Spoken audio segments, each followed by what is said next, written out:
What's good, YouTube? It's Tech Talk, and I'm back with another video.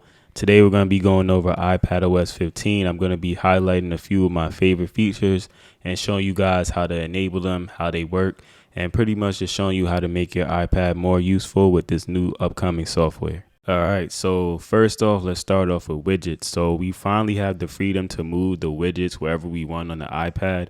Before, you can only keep them pretty much on the side, and you can enable it to be on screen, but you didn't have the freedom to move it wherever you want. So now if you enable a widget, you can move the widget wherever you want. It could be in the center of the screen, the side of the screen, as big as you want it to be.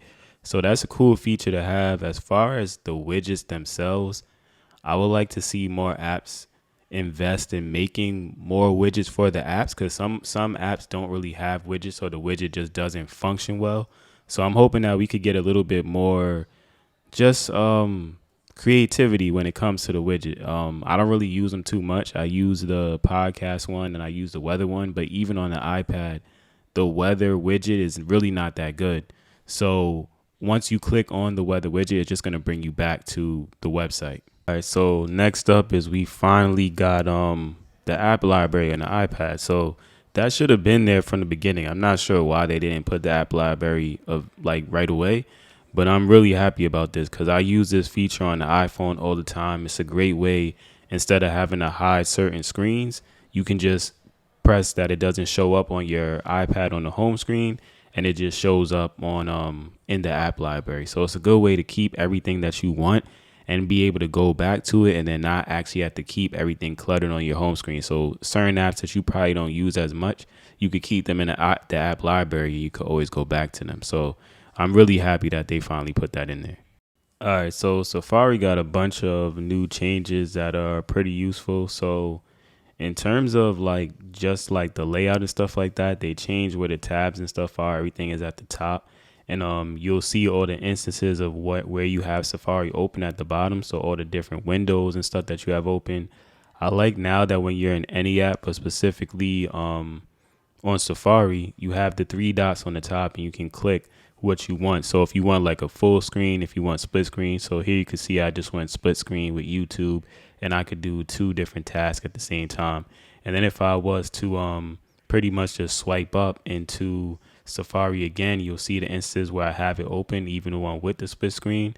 And if I go into like a multitask view, swiping it all the way up with where I can see like all the apps that I have open, you'll be able to see that you can still see every single time that you have Safari open. So you can always go back into it and easily go back to whatever page or whatever task that you were doing. So as far as people who are doing this for like studying or take a lot of notes and things like that, this is definitely going to be very useful for you.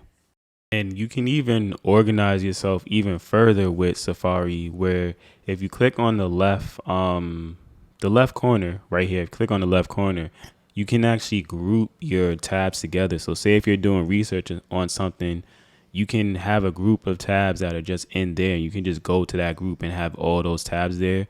It seems like they moved the download widget when you download things. Now it's in the share sheet. So if you go to share, you're able to access your downloads. But all in all, like this right now is beta 3. So they made a lot more changes since then.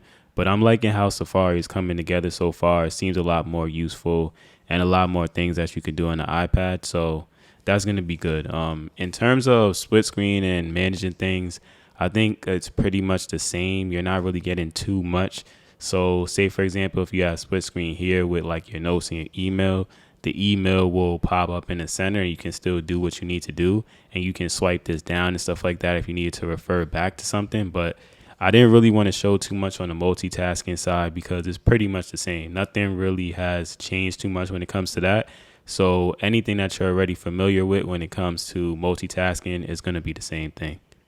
So this is a feature that's going to be on the iPad and iPhone, but it's something that I really like, this drag and drop, where I can hold on to a photo and I can swipe up and go to a different app. So say if I wanted to share a photo or something like that and put it in an email, I could easily grab that photo or multiple photos at once and drag them into different apps, whether it's an email, a text message, my files, different things. It just makes it a lot easier to share things. So that's something that I wanted to show you guys. it's a very useful tool with not even just photos. You can drag and drop multiple things, but photos is what I would be using it for. All right, so if you're someone who uses the iPad as your main productive tool, the focus modes are going to be very useful for you. So you can select multiple focus modes, whether it's like do not disturb, work, different things like that. You can even create your own focus.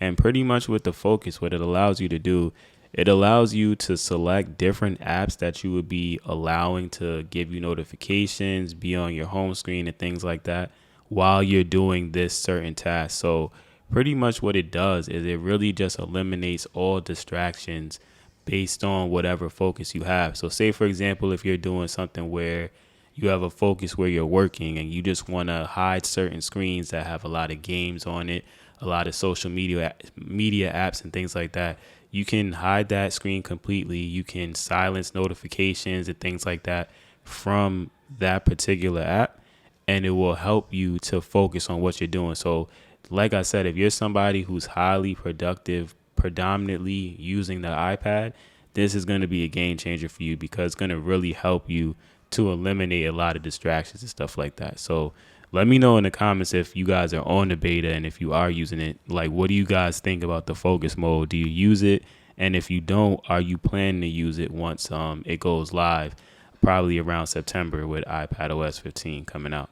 I definitely think I could see myself using it. It might take me a little while to actually go in and set it up because when I'm doing something, I don't get too easily distracted with like social media and things like that. So I don't know if it would distract me that much, but I'll probably set it up for when I'm taking notes and stuff like that for YouTube and podcasting and stuff like that.